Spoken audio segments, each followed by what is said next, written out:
to keep your antennas up. When this is the case, you need to make an effort to meet new like-minded people. In other words, the people that you hung around with, they're not getting healthy emotionally, mentally, spiritually, or financially, but you are. You're going to have to depart from those people, and it's going to be hard at first, but that'll be the best thing for you, because you have to let go of the bad things and start going towards good things. First, letting go of people with whom you no longer feel connected can be challenging, and there may be a period of time when you feel isolated, but eventually you will meet new friends, because you will. The way you met those people, you'll meet other ones, but the other ones will be healthy people, people that will be good for you. You have to have friends that you have common interests. In other words, you have to have things in common. Like me, I'll give you a little secret. Anyone that's attracted to me has to be sold out to God. There's no ifs or buts. More often than not, it is about feeling that they cannot relate or connect with people who they do not understand their ways of thinking or how quickly their mind works. So you have to have things in common. You know, the saying is, you're attracted to the opposite. That is not always a good thing. Because my daughter and my son-in-law, they've been married 20 years, and they have everything in common. I just can't get over that. They golf together, they travel together. I mean, they have everything in common, and that's what makes this relationship beautiful. You have to be yourself, and if that person allows you to be comfortable, that is a good thing. Because if a person doesn't make you feel comfortable, that is a bad thing. Welcome to Flora. Get ready for empowering talk. Welcome to Flora for another empowering talk. Thank you for joining me. I have so enjoyed giving you different messages, topics every week. I want to mention to you that my new book is out, and it's called He Rescued Me. And in that book, I talk a lot about the lies that have been told to us since we were young, before we were even born. So all my books are for sale on Amazon.com, and these two are the other two. So let me know if you want to buy one. Just write to me on florapadilla@aol.com and let me know. And make sure that when you watch the topic today, that you let me know if you like it. Put like on page, just hit like, or if you want to make a comment, please put the comment down. And some of you have been doing it, and I appreciate that, because it gives me feedback, or it encourages me to continue every week, because the purpose of it is for me to help you and uplift you and to empower you. So, and then if you want to share it with somebody else, you can share it in my video. You can share it with anybody you want on your Facebook. So let me know what you think, because it's so important for me to know.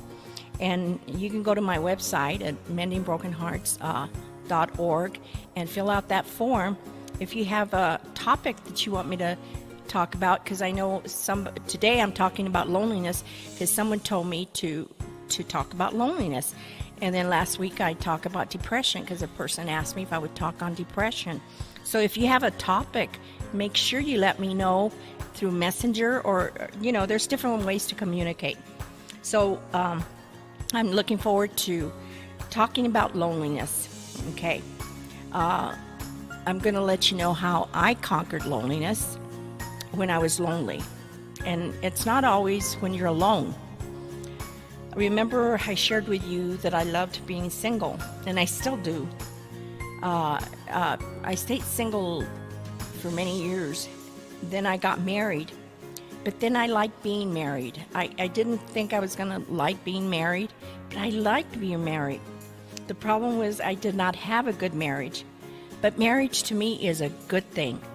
I experienced loneliness when I was married because of my husband's issues, because they took a lot of his time, and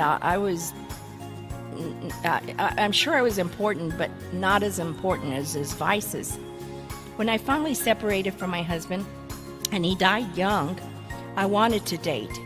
So I dated, but no one caught my attention. I'd meet people, but I have to be really, really, attracted to that person. I remember traveling, I would say, maybe I will meet my husband on the airplane. So many times I thought God would just show me who. I was not lonely because I was busy ministering to hurting people. And I think most people, they get lonely because they're not doing anything. I opened my church, so I got busier. I did not have time to be lonely, which I think is a wonderful thing. When I was by myself, I was too tired to think about loneliness. But I did what I did want God to find me that perfect mate. I need it, because we need that. That's God's wish for us, is to find a perfect mate so we can have someone in our lives. As time passed by, I was getting busier with all the ministries I had. I was getting closer to God. So I realized I do not need a mate to be complete. I was already complete because God supplies all the needs. The definition of loneliness describes it as a state of solitude or being alone. Loneliness is actually a state of mind. In other words, it's all in our mind. Feeling lonely more than once a week is not good. I was enjoying my time alone more and more. Just to be by myself became a privilege, because see, when you have been in ministry as long as I've been and ministering to people, you kind of want to be by yourself. I started to enjoy my solitude. My home was my haven, and it is very much now. Loneliness causes people to feel empty, alone, and unwanted. I felt happy and wanted, not empty and not alone. So for me, it was different. But I know many of you are suffering loneliness because you feel unwanted.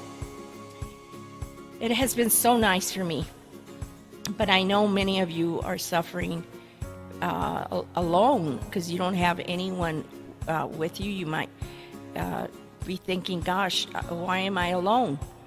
Many isolate themselves from others. For me, isolation became a blessing. I have been able to write 3 books. There are many out there that are lonely. They feel set apart because they do not have a mate. They are thinking, if only I had someone in my life. That is what I thought when I separated from my husband. That's the first thing. I said, I gotta find a husband because I liked the idea of being married. Loneliness is an unpleasant emotional response to receive isolation. Loneliness is also described as social pain, which motivates individuals to seek social connections. It is often associated with an unwanted lack of connection and intimacy. Loneliness overlaps and yet is distinct from solitude. Solitude is simply the state of being apart from others. Not everyone who experiences solitude feels lonely. See, I can remember at the beginning of my ministry, I remember there was a really kind lady that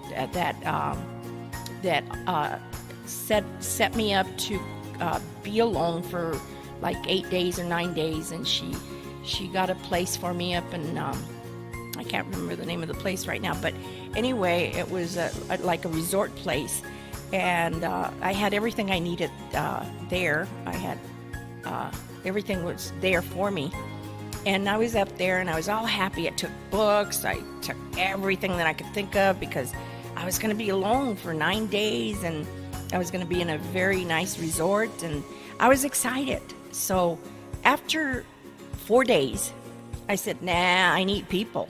I need to go down in my little car and go to a gas station and see some people. Because at that time, I needed people. And seeing how the closer you get to God, the less people you want to be around. Amen. So that to me, I do not feel lonely. But at that time, I needed, I guess, just to be around people. As a subjective emotion, loneliness can be felt even when surrounded by other people. One who feels lonely is lonely anyway. So, and I told you I felt lonely when I was married. The causes of loneliness are sometimes desperation, that you are so lonely that you will settle for the wrong person.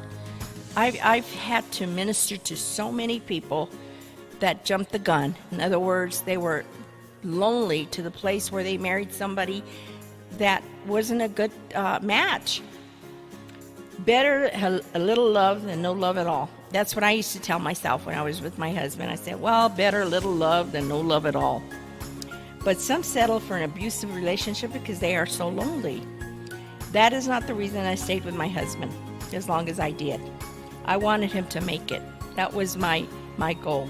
I wanted my children to have their father, not because I was desperate. Do not be desperate.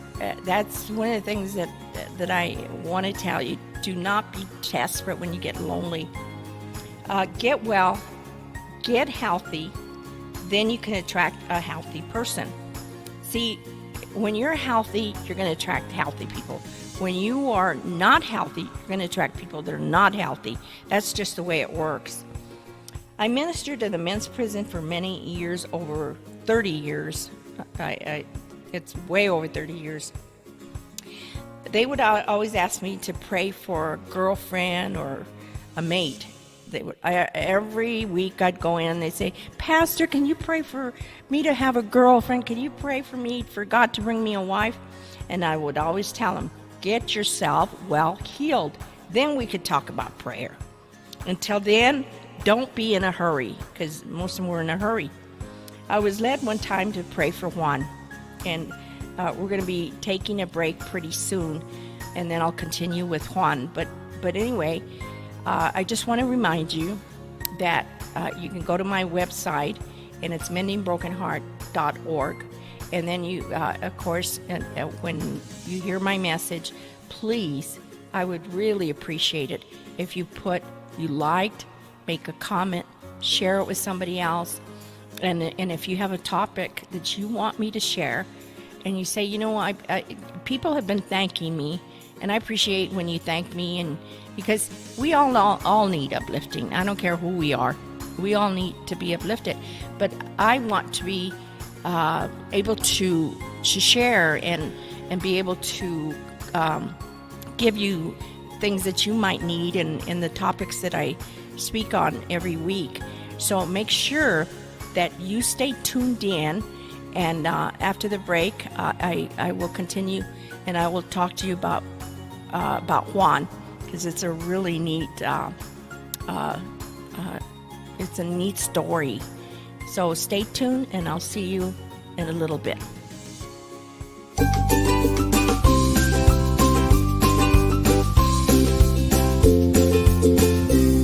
Welcome back to Flora. Remember, I was sharing with you that don't be in a hurry to try to find a girlfriend or a boyfriend or a wife or a husband. Take your time, but what I recommend is that you be healthy so someone can be rewarded. Because if you're healthy, you're going to make somebody happy. I was sharing with you about Juan. I had just mentioned him in the last segment. I was led one time to pray for Juan. Juan would fill up the chapel for me every week. He would go tell everybody, you got to come and hear Pastor Flora preach. Because when I go in the prisons, I just let go. It's, every environment's different. So in my heart, I felt when he asked me, he says, my desire is to find a wife, and I don't know, he's the first one in the prison that I felt that God was going to bless him. I just felt it in my spirit. So I said, you know what? we're going to do that. And, you know, the neat thing about Juan is that he was like an evangelist. I mean, he'd fill the chapel. And then as I would speak faith to him, and I would say, you know what, God's going to bless you. You're going to get out of prison. You're never going to come back. I would speak to him every week how God was going to do something really neat for his life. So anyway, he asked his family, his son, his ex-wife even. They all started attending my church in Las Lunas. They were a beautiful family. In fact, I enjoyed all of them. In my heart, I felt that God was going to bless him with a godly person. I really, honest to God, saw that. I prayed for him because I knew he was ready for a mate. In other words, I knew he had been delivered from alcohol, he had been delivered from drugs, he had been delivered from cigarettes. The only thing he needed to get was delivered from prison, because that can also be a mental, well, it's called an institution. And if you don't break out of that mentality, you'll just go in and out. To me, he was a jewel. He was a precious man. And he came out of prison, because I would even speak that to him. I'd say, you're not going to come back, because Juan had been he was 55 years old already, and he had been in and out of rehabs. He had been in and out of prison. So I said, this time, you're going to get out, and you're going to, God's going to bless you with a godly woman.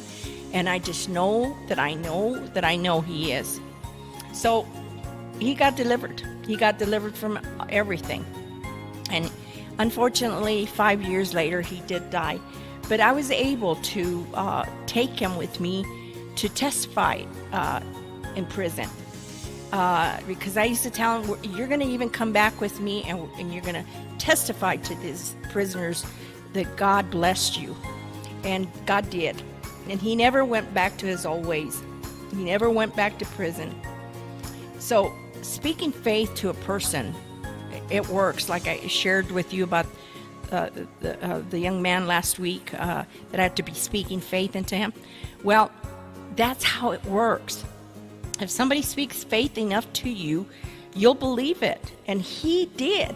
I'm telling you, he was always evangelizing. He'd bring people in. Some would say, oh, I don't believe in women pastors. I'm not going to go in. He said, no, but you got to go in. This one's really sincere. You'll really love her. And he would bring them in. He'd convince them. So he was a person that I knew that God wanted to bless. And he did. I try to always empower with God's word, because that works. But he inspired me. You know, sometimes we inspire people, but guess what? They inspire you. He used to do all kinds of neat things. In fact, I'm a Dr. Pepper drinker, and a lot of people know that about me. If they've known me more than 2 years, they know I'm a Dr. Pepper drinker. So they would always have my Dr. Pepper there at the men's chapel. It was an extremely exciting time in the prisons. In fact, I'll be talking about another person probably within time, how God used these men for our ministry. Because they were, I saw a lot of good things. I saw a lot of good things in the prison. God bless Juan. Loneliness will cause mental and emotional feelings that some will go to drugs or start drinking to bring comfort. Of course, we know that is a false comfort, because it never works, because drugs and alcohol and prisons they never work for a person to get well. Yeah, some prisoners, while they're in prison, they study the word and all these things, but when they come out, they run into the same problems same problems that they had before they went in. So it's kind of like a cycle. They keep going in and out, and God doesn't want us to get our comfort that way and to get comfortable. He wants us set free. to the point where you are depressed. Some people get to the place where they get depressed. Loneliness is a complex and usually unpleasant emotional response to isolation. Because what happens is that people think they have to have someone so they won't feel loneliness. And I've already said that when I was with my husband, I was lonely. Does everyone experience loneliness? Of course. Not everyone experiences loneliness in the situations described. For instance, not everyone wants a romantic partner. Not everybody wants a romantic partner. But for some people, the lack of certain kinds of relationship brings loneliness. Causes of loneliness. Loneliness can also be attributed to low self-esteem. People who lack confidence in themselves often believe that they are unworthy of the attention or regard of other people. So these people don't even try, because I remember when I wanted a date, my daughter would say, well, you got to be out there. You got to go to the different churches. You got to go to a single Christian Bible study. I said, all that trouble? I said, no, I want God just to bring him to my house, knock on the door and say, I'm from God. And my daughter said, it doesn't work that way. So a lot of people feel unworthy, and that's why they don't date. They feel like, oh, I'm going to get rejected. No, you got to take a risk. If you really are healthy, because you have to be healthy, and you have to look for a healthy man or a healthy woman, because like I shared a while ago, you cannot be desperate and settle for anyone. You might find yourself no longer feeling connected with some of your family or some longtime friends. We connect with others at our common level of emotional health or brokenness. The more you get healed, the less you will connect with people who are wounded people. In other words, when you're healthy, you're attracted to healthy people. When you're wounded, you're attracted to wounded people. That happened to me when I first wanted to date. I wasn't healthy yet, and I knew I wasn't because the men that I was attracted to had issues. I no longer wanted to be around toxic people.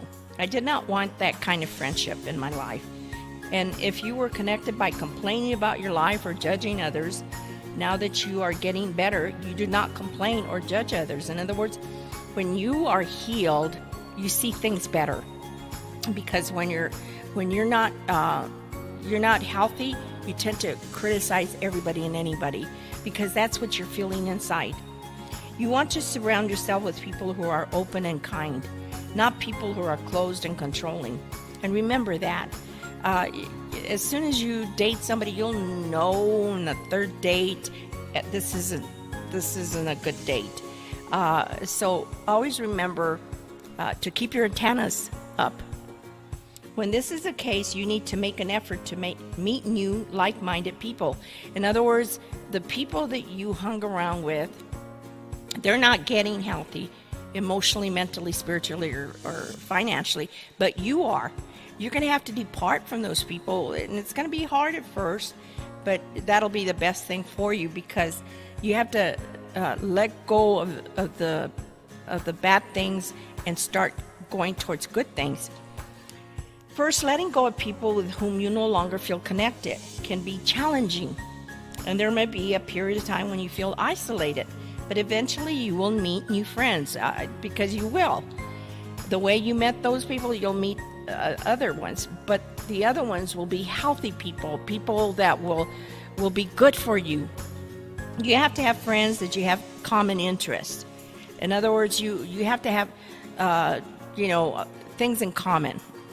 Like me, I'll give you a little secret. Anyone that's attracted to me has to be sold out to God. There's no ifs or buts. More often than not, it is about feeling that they cannot relate or connect with people who they do not understand their ways of thinking or how quickly their mind works. So you have to have things in common. The saying is, you're attracted to the opposite. That is not always a good thing. Because my daughter and my son-in-law, they've been married 20 years, and they have everything in common. I just can't get over that. They golf together, they travel together. I mean, they have everything in common, and that's what makes this relationship beautiful. You have to be yourself, and if that person allows you to be comfortable, that is a good thing. Because if a person doesn't make you feel comfortable, that is a bad thing. I had to walk in eggshells when I was married, and that is not a comfortable relationship. In order to do this, you need to accept that this is important to you. 4, do not judge yourself for feeling important if you're simply enjoying being around highly intelligent people. Like, in other words, somebody will tell you, oh, you think you're too good, you don't want to hang around with us because you think you're so good. Don't let that disturb you, because what's happening is that you're wanting better things for yourself. I do not drink, so I do not hang around with people that do. I do not smoke, so I don't hang around people that do. I do not cuss, so I do not hang around with people who do. You know, a lot of people, they hang around with people that cuss. I won't, because I don't like people to cuss. I don't want them to feel uncomfortable around me, and I don't want to feel uncomfortable around them. I am not desperate to have friends, and I think the key thing for today, because we're almost there and finishing the topic, but never be desperate. Never be desperate. And if you're feeling lonely, call someone, and if that person makes you feel lonelier, get rid of that person. Don't even call them, because like today, I can call a person, and I make those choices. Like, I'll call whoever I want that makes me feel comfortable, and that's what you should do. You should be able to connect with people that you're comfortable with, and that you're yourself. You don't have to pretend. You don't have to walk on eggshells. And there's people like that. And don't be afraid to be rejected, because it's okay to get rejected, because that person might not be the right person. So always think of it as in a good way. If you got rejected, it's probably a good thing. And if you rejected someone, it's a good thing. So rejection isn't all that bad, because the only way you'll know if you'll get rejected is by finding out. But if you sit there and say, no, I'm afraid, don't be afraid, because someone is out there waiting for you, or you know, vice versa. So remember this. Loneliness is up here, and you can do something about it today. So stop thinking I'm all alone, because that's a lie. You're not alone. So with that, I'm going to see you next week, and I hope you enjoyed the topic, because I enjoyed talking about it. Don't be desperate. Don't be in a hurry. Take your time, but get well, mentally, emotionally, in every aspect. I'll see you next week. Bye-bye.